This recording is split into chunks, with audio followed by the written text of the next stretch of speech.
This is the Speaking of Writers podcast. I'm Steve Richards. The book is The Garden of Earthly Delights, a John Wesley O'Toole novel. The author is William Rawlings. John Wesley O'Toole, a disbarred attorney turned art dealer, continues to struggle in his effort to rebuild his shattered life after his release from prison. Having fallen in love with his girlfriend Jenna, he quietly makes plans to propose marriage to her while on a romantic trip to Spain. Surrounded by classical art in Madrid's Prado Museum, Jenna has her own shady past, and as they stand in front of Bosch's magnificent 16th century painting, The Garden of Earthly Delights, she becomes emotional and begins to speak of Mindy, her best friend who disappeared without a trace years earlier. Nothing more is said, and the proposal is put on hold. Soon after the couple's return to Savannah, Mindy's skeletal remains are discovered in a shallow, unmarked grave in the rural South Georgia countryside. O'Toole soon finds how little he knows of Jenna's past and realizes that his wishes for a happy marriage will never happen unless the truth of Mindy's death is revealed. Follow O'Toole on another adventure filled with unexpected twists and turns. This is the third book in the series. William Rawlings is a sixth-generation resident of Washington County, Georgia, where he still lives on the family farm. Educated at Emory, Tulane, and Johns Hopkins universities, he is an avid world traveler, photographer, and prolific writer of Southern stories, including 9 novels and 6 works of nonfiction focusing on Southern history. 3 of Rawlings' books, published by Mercer University Press, have received Georgia Author of the Year awards. It's got a website, too, williamrawlings.com. Happy to have William Rawlings back on this program. Welcome. It's a pleasure to be here. So where did the idea for the Garden of Earthly Delights come from? Well, what happened, I started off like many writers writing suspense novels. I think everybody that begins writing, says, oh, I can write a good mystery novel, a good suspense novel. What if I did that early on? And then later I got more serious and started writing nonfiction. But the actual precipitating series of events were that after I do a really heavy work of nonfiction, I need a break. So I would like to write fiction. I just switched from one to the other. The skill set is, I believe, totally different. But several years ago, I'd written the first in the series called The Girl with Kaleidoscope Eyes. This came out in 2019, and it did quite well. I had just finished writing a book on the Columbus Stocking Strangler, a true crime book that was probably the most arduous bit of work I've done in my entire writing career. It was an incredibly complicated tale, but the book did well. It sold quite well. And so after that, I asked my publisher, Mercer Press, I said, listen, I'd like to write something nice and fun for a change instead of murder. And so I said, how about giving me a 3-book contract to do some John Wesley O'Toole novels? Excuse me. And so then the Girl Kaleidoscope Eyes is the first. The second, which is titled Crypto, came out last year in 2023. And The Garden of Earthly Lights came out this time. A fourth in the series is going to come out in 2025. John Wesley O'Toole, if I can tell you a little bit about him, is, as you noted, a disbarred attorney. He's a good guy, and things have just gone bad. He's the troubles of Job have been levied upon his head. He lost his wife, he lost his family, he lost his profession, and the only thing he's got is a new start as an art dealer. And he's trying to make ends meet. He meets Jenna, who ends up being his girlfriend. He meets her in the first novel. There's a small series of recurrent characters, but each novel is written as a standalone work. That is to say, you don't have to read the first to appreciate the second, and so forth.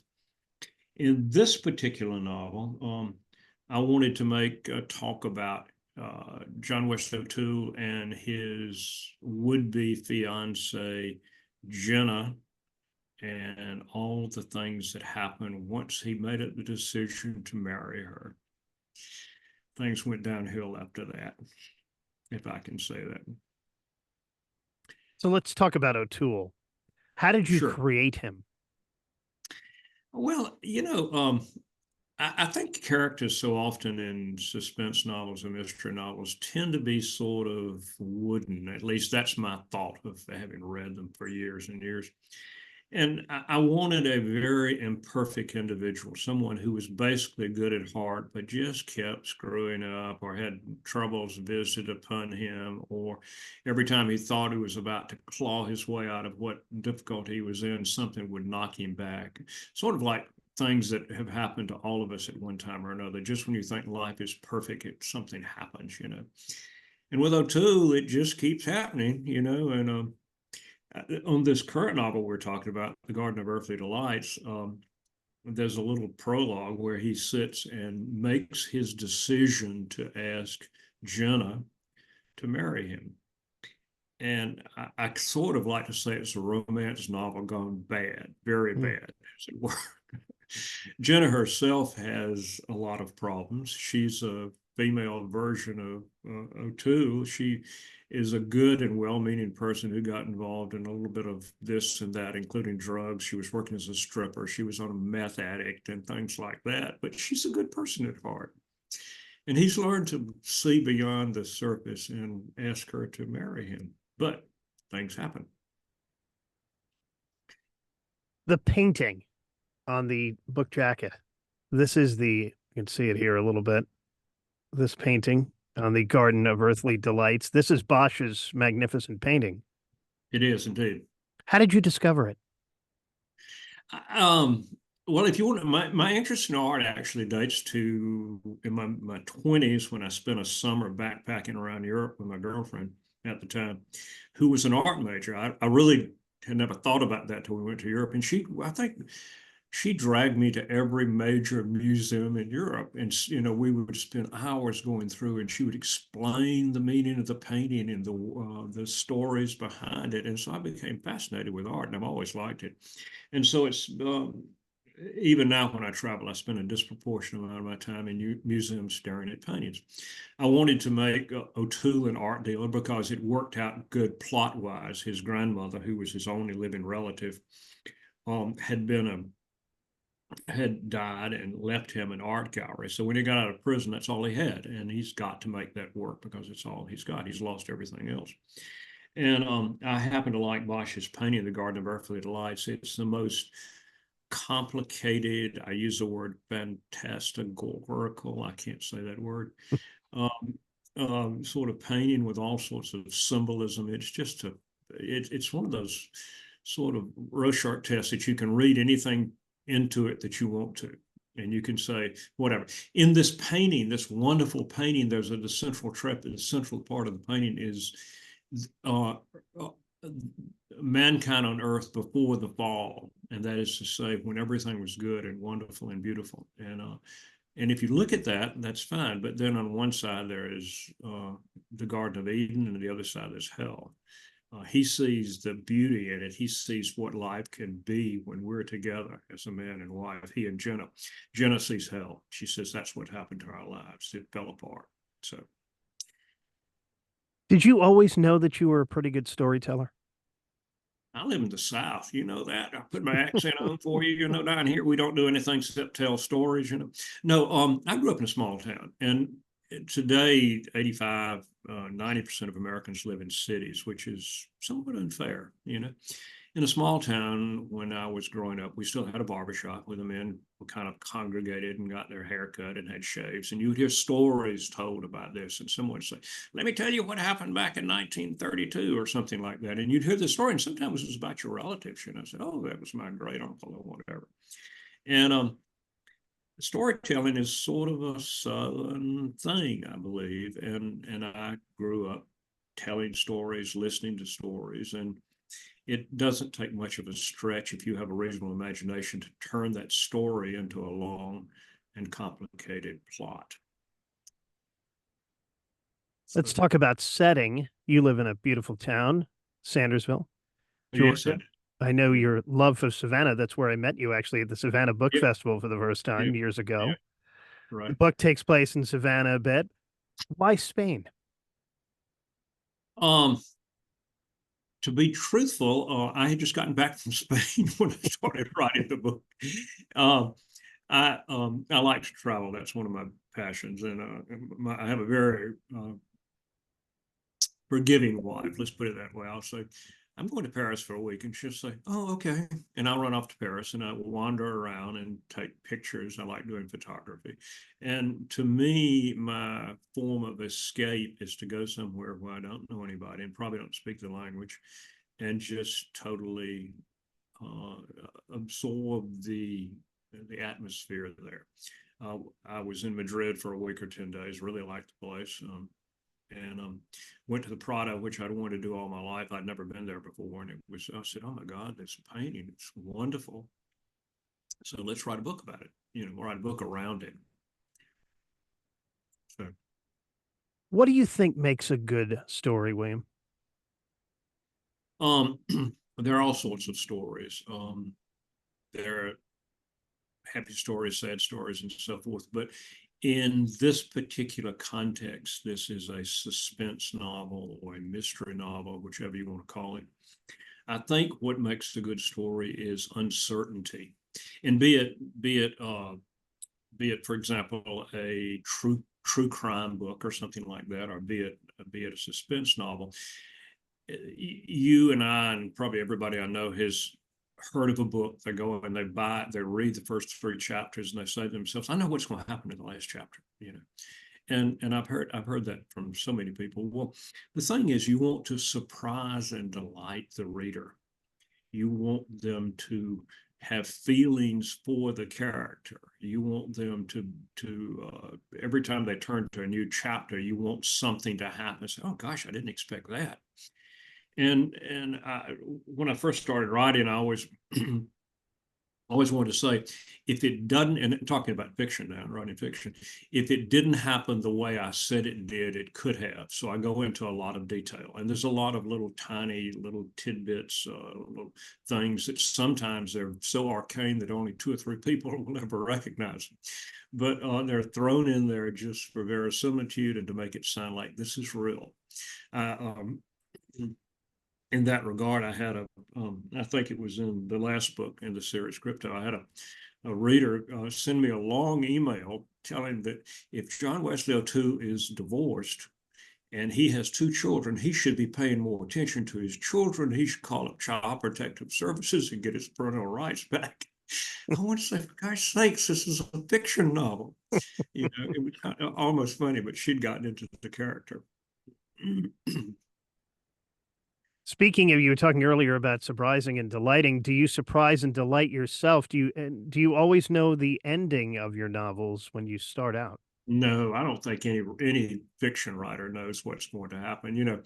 You've heard the adage that books tend to write themselves, and I can't tell you how many times in the course of writing I'll say, well, I'm going to start this chapter and I know what's supposed to happen. And then you realize you get these people in a room and something's supposed to happen. You say, gosh, that's not what they would have done, And so the world changes and you sort of redirect the novel. And again, surprising and delight. It has to be something that's not obvious to go on. So a lot of times I surprise myself in the middle of writing, but I think everybody who's ever written fiction would probably echo those same thoughts. Does writing energize you or exhaust you? Oh, it energizes me, I think. I have to get in the mood, I have to kind of shed my OCD personality. And so I listen to music and sort of get in a laid back sort of mood and think about it a long time and sometimes take notes. And then I'll start writing. And I tend to write furiously over a limited period of time to turn out the book I'm writing. Sometimes I'll write it, put it down for a week and reread it and rewrite stuff. But most of the time I have to be in a writing mood. But doing fiction, nonfiction is different. How did publishing your first book change your process of writing? I'm not sure it changed my process. I think writing is like golf. You can always get better. And there's always a challenge, and you realize you could do things better than you're doing them. And no matter how successful you are, you can improve. That's one of my thoughts. Um, it my first book was written sort of on a whim. I didn't expect anything out of it. And lo and behold, it actually was pretty successful. I sold a bunch of books and I actually made some money, believe it or not.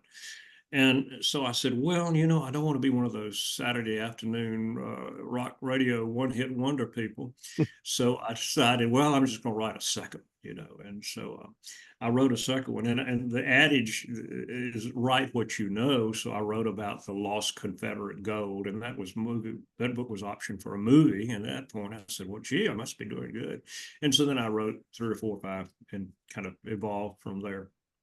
And after a while, I realized that I enjoyed the task of writing nonfiction, particularly history. And that's why I wrote some serious history books.